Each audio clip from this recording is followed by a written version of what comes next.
जय धर्मेश, जय सेवा, जय मल्हार, जय भीम, जय ज्योती, जय शिवराय। आज महाराष्ट्रात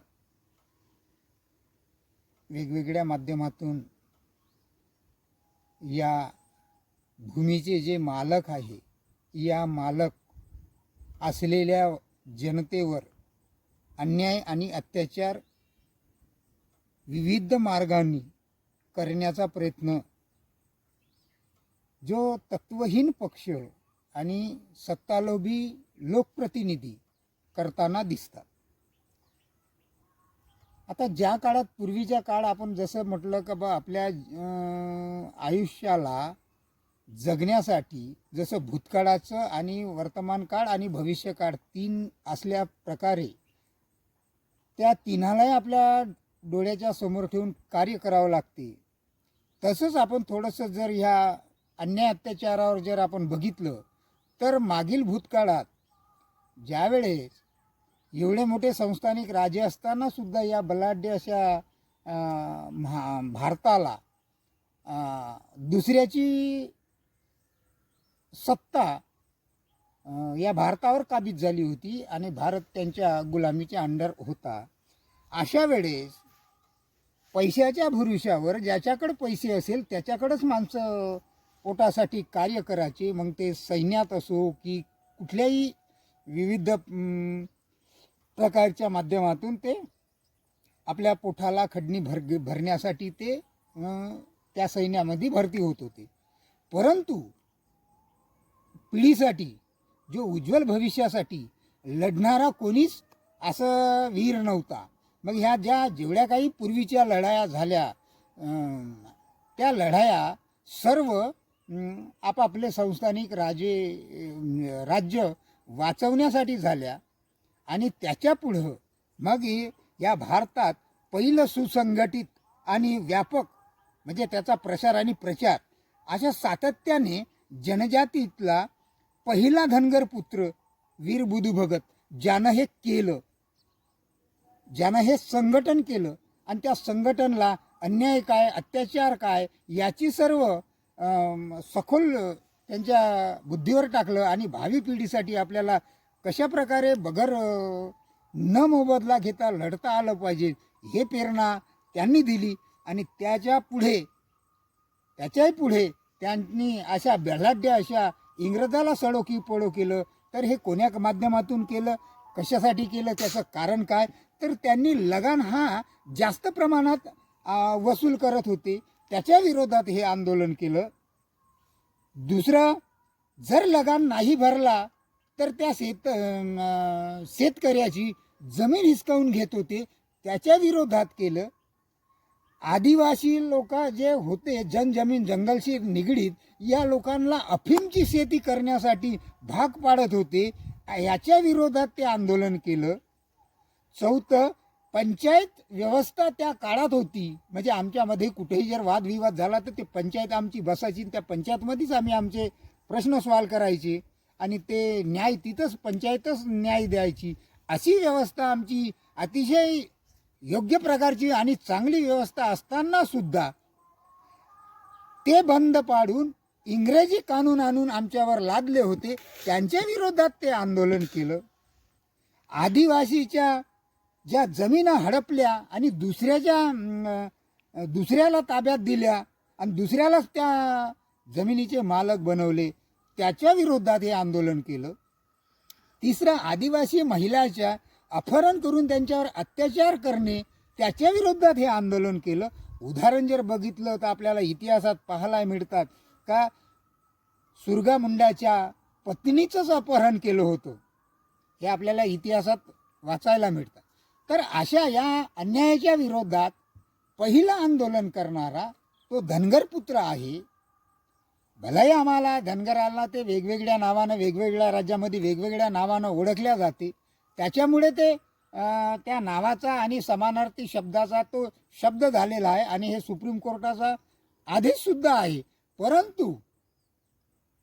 परंतु या भारतात ज्यावेळेस संघटन करून एवढ्या मोठ्या बलाढ्य अशा ब्रिटिशाला साथ सहयोग करणाऱ्या संस्थानिक राजाला त्या ब्रिटिशाला साथ सहयोग करणाऱ्या जमीनदाराला, त्याच ब्रिटिशाला साथ सहयोग करणाऱ्या सावकाराला, त्याच ब्रिटिशाला साथ सहयोग करणाऱ्या गुमास्त्याला, त्याच ब्रिटिशाला साथ सहयोग करणाऱ्या मुकदमाला, अशा या 5-5 बटालियनच्या फौजासोबत लढून या भारतभूमीला मुक्त केली आणि ह्या अन्यायापासून, अत्याचारापासून आपल्या जनतेला आनंदमय जीवन देणारा पहिला वीर म्हटलं तरी आहे. आणि पहिला वीर म्हणजे धनगर पुत्र आहे, तो वीर बुधू भगत आहे. आणि पुढे तो जो लढा, ते गेल्याच्या नंतर त्यांना 50 बटालियनच्या फौजेनं त्यांच्या गावाला घेरलं आणि ते वेगवेगळे हे झालं. 160 लोक 7 दिवस सतत लढले तरी हारण्याची मानसिकता नव्हते. ब्रिटिशाला वाटलं कुठं आम्ही आजही काही पराजित होतो का काय का, म्हणून मग त्यांनी लहान लहान लेकरायला, महिलायला, बुजुर्ग लोकांना आणि त्यांच्या घरावर निशाणा साधून कुठेतरी हे आंदोलन दाबण्याचा प्रयत्न केला आणि तिथं ते शहीद झाले. त्याच्या पुढं जे जे महापुरुष घडले, जे जे आपण ज्या ज्या महापुरुषाच्या कीर्ती आज इतिहासामध्ये ऐकतो, या सर्व महापुरुषांनी तिथूनच संघटन करण्याची प्रेरणा घेतली आणि ते संघटन पुढे करू करू करू करू ते जे नीव होती त्या निवेच्या नुसार संघर्ष करत आले आणि पुढे याचे आणि अशा प्रकारे आपल्याला तो न्याय हक्क दिला. त्याच्याही पुढे जर आपण बघितलं तर असहयोग आंदोलन, अहिंसक आंदोलन आपल्याला इतिहासात पाहायला मिळतात, वेगळंच नाव, परंतु घडवलं कोणं तर धनगर पुत्रानं, जत्रा ताना भगतनं हे आंदोलन घडवलं.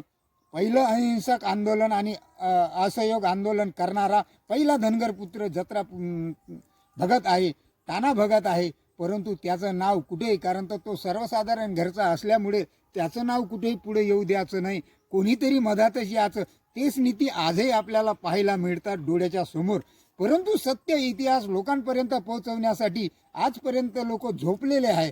आणि काही आदिवासी बांधव म्हणतात नाही आमचा आहे. मला बऱ्याचशा व्हिडिओमध्ये कमेंट येतात, अरे मग तुमचा होता तर तुम्ही आत्तापर्यंत कुठे त्याच्या जयंत्या केल्या, कुठं पुण्यतिथ्या केल्या, कुठं त्याचं हे केलं, करायला पाहिजे होतं ना. तो तर सर्वासाठी लढला ना, तुमच्यासाठी लढला ना, आदिवासी जनजमीन जंगलसाठी लढलेला आहे ना वीर बुधू भगत. मग त्याची का तुम्ही जयंती साजरी केली नाही, का तुम्ही लोकांपर्यंत पोहोचवलं नाही? आणि पोहोचवलं नसल्यामुळे तुम्हाला कुठेतरी खेदाची बाब वाटत आहे.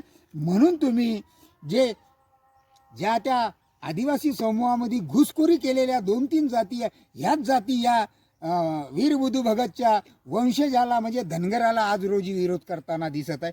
आणि त्याला भरसभेमध्ये मध्ये आहे, धनगरा तुला लाज वाटते का, जाणं तिकडे तुझ्या बकऱ्या चारायला. हा, अरे लाज जर धनगराले नसती तर तुमची लाज नसती वाचली ना. या भारतभूमीची जनजमीन जंगल तुम्हाला जे हक्काधिकार मिळतात हे कुठून मिळाले असते? तुमचे नेते तर, तुमचे महापुरुष तर नंतर लढले आणि ह्यात पहिलं लढला. मग का विसरलात का तुम्ही? दुसरा येतात आमच्या नेत्यांवर बोलतात. तिसरा म्हणतात अरे धनगराला कधी आम्ही आमच्यात घुसडू देणार. अरे तो पहिलंच त्याच्यात आहे, त्याचा इतिहास वेगळा आहे. तुमचा इतिहास तुम्ही बघा, त्याचा इतिहास बघा, क्रांतीचा पहिलं तुम्हाला प्रेरणा देणारा इतिहास. आज जे तुम्ही संघटित होऊन जे मोर्चा काढता हे सगळी प्रेरणा त्या बुधू भगतनं दिलेली आहे. नाहीतर तुम्ही कुठे संघटन करायला गेले असते, कुठे संघटन करायला गेले असते? त्या धनगराच्या पुत्रानं पहिलं संघटन करून दाखवलं की बाबा न मोबदला घेता आम्ही संघटित होऊन आम्ही संघर्ष करू शकतो. म्हणून तर आज तुम्ही संघटित झाला. या सर्व भारतातले जे जे समाज आहे हे सर्व संघटित, तर ते प्रेरणा घेतलेली आहे आपल्या महापुरुषाने घेतली. तर आपण कोण आहे? अशा पद्धतीचा लढा जर या धनगराचा असतील आणि त्यांच्या वंशजाला जर आपण विरोध करत असतील तर हे योग्य नाही. विचाराची लढाई विचारानं लढली पाहिजे. तुम्ही बसा विचारानं विचाराची लढाई लढू. जर तुम्ही आम्हाला काठी दाखवून तुम्ही मोर्चे काढून राहिले, अरे काठीचा मोर्चा तर का धनगर या भारत जेव्हा जेव्हा क्रांतीचं एक पाऊल पुढे टाकत असतो त्या वेळेस धनगर हा पहिल्या नंबरवर असतो. म्हणून हा इतिहास आहे भारताचा धनगराचा. आणि तुम्ही त्या काठी भेटीले धनगराला काही दाखवून काही घाबरवू नका, कारण या जनजमीन जंगलसाठी लढलेलेच पहिलं धनगर आहे. तुम्ही तर नंतरचे आले, परंतु कुठं आपलं ओ करायचं आणि दुसऱ्याचं झाकाण्याचा प्रयत्न करायचा. म्हणून तर एवढे दिवस तुम्ही त्याच्यावर पडदा टाकून ठेवला. त्या इतिहासावर का पडदा टाकला? एवढं तुम्हाला वाटत होतं, का नाही त्याचं उघड केलं? मग हे कुठंतरी तुमच्या मनात खेदाची भावना आहे. तुम्ही बाकीच्या समूहाच्या आतापर्यंत वाटा खात आले. आज 33 जमाती जर अन्यायग्रस्त आहे, तर उर्वरित 12 जमाती कशा काय एवढ्या मोठ्या जमातीचा वाटा खाता? लोकसंख्या त्यांची मापता आणि वाटा तुम्ही खाता.